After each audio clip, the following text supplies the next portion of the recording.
Et enfin, un présumé recruteur de l'État islamique qui a envoyé de multiples djihadistes combattre en Syrie a été purement et simplement libéré par la chambre des mises en accusation de Mons. Les avocats qui ont obtenu sa libération peuvent-ils s'en féliciter ? C'est Tahar Z qui a été arrêté lors d'une opération dans les mosquées du Hainaut, c'était en octobre dernier. Il est suspecté d'avoir envoyé de multiples djihadistes combattre en Syrie, dont un serait mort au combat là-bas. Pour ces présumées victimes, c'est un gros poisson que l'on peut qualifier de dirigeant au sein de l'organisation terroriste. Et pourtant, ces avocats, maître Sébastien Courtois en tête, ont obtenu la libération de Tahar Z. Commentez donc cela, les avocats qui ont obtenu sa libération peuvent-ils s'en féliciter ?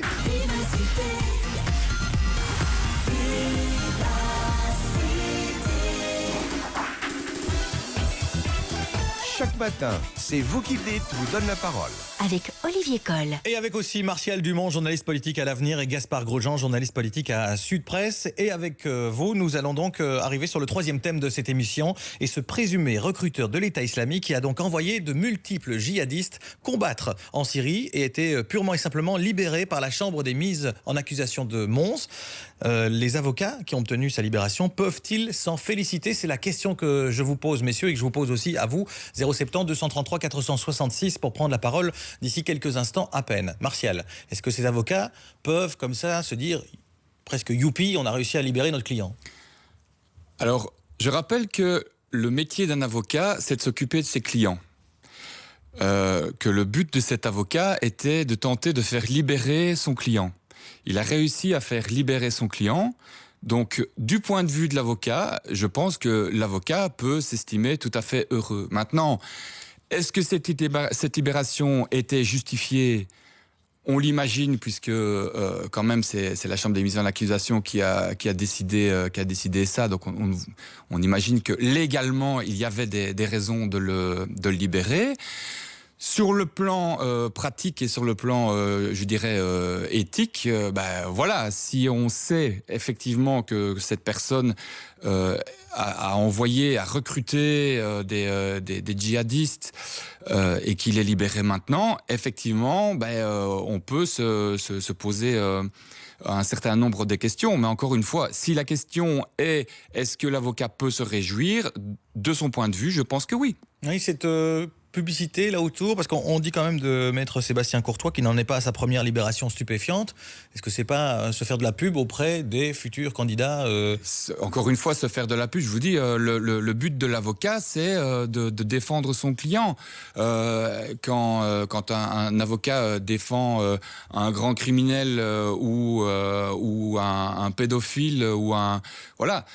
C'est leur boulot. Alors, est-ce qu'on peut aller critiquer un avocat parce qu'il défend, parce qu'il obtient quelque chose pour une personne dont on sait malgré tout qu'elle n'est pas toute blanche, loin de là. Encore une fois, voilà, c'est son boulot. Tout le monde a droit à être défendu dans ce pays. Si l'avocat a obtenu la libération, tant mieux pour lui. Même si, je le dis, on peut effectivement le déplorer sur un plan éthique. Des avocats de Tahar Z qui disent qu'ils ont obtenu sa libération sur le fond de l'affaire. Mais on n'a pas été à l'audience, évidemment, qui n'est pas publique. On n'a pas eu de détails, mais clairement, en tant qu'avocat, évidemment, c'est qu'on a bien fait son métier, donc on peut se réjouir. Hein. Comme nous, journalistes, quand on sort un scoop, on est content, c'est qu'on a bien fait notre métier. Donc sur ça, il n'y a pas... Même si après, il y a une levée de... Mais sur ça, il n'y a pas grand-chose à redire. Je veux dire, voilà, la procédure visiblement a été respectée. Faisons confiance quand même à l'autorité judiciaire qui a examiné les éléments, donc sur le fond. Voilà, après... On sait très bien qu'il y a certains avocats qui sont toujours les premiers pour se saisir des dossiers un petit peu plus médiatiques. Ça, on ne va pas se leurrer non plus. Donc, il y a aussi on surnomme une volonté comme celui dont on parle ce matin, à savoir maître Sébastien Courtois, du Vergès belge quand même. Voilà, donc il s'empare facilement, on va dire, des dossiers sensibles. Donc, c'est vrai que voilà, la loi est la loi.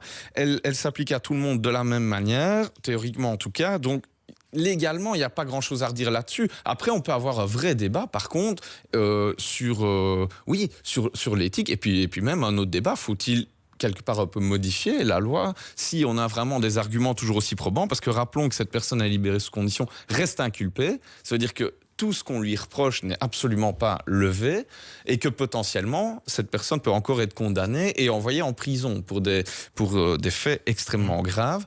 Donc, Voilà, mais on peut clairement en débattre et je comprends par contre tout à fait que ça peut interpeller, je vais dire assez largement dans l'opinion publique. Non mais si ça interpelle, effectivement, c'est uniquement au niveau de la justice. Oui, et au niveau de la justice, au niveau de l'avocat, il n'y a pas à être interpellé, il fait son boulot, point barre. Il fait son boulot, point barre. On va poser la question à Jean-Claude Anderlecht. Bonjour Jean-Claude, cet avocat fait son boulot, il peut se faire de la pub autour de cette affaire sans féliciter ou est-ce qu'il doit la jouer plus modeste ?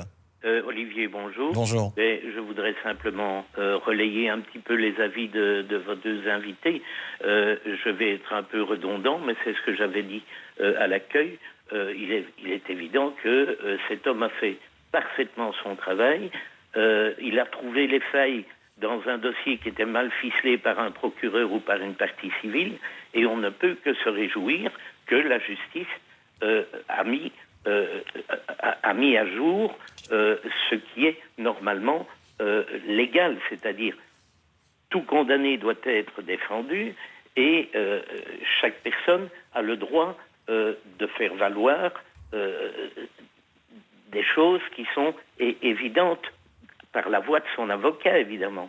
Donc, et donc pour l'avocat, c'est une victoire. Il peut s'en féliciter, c'est une victoire. Absolument. Par contre, je montrerai du doigt ceux qui ont mal ficelé le dossier et qui ne sont pas parvenus à mettre à jour ce qui permettrait réellement de condamner la personne. L'avocat a fait parfaitement son travail.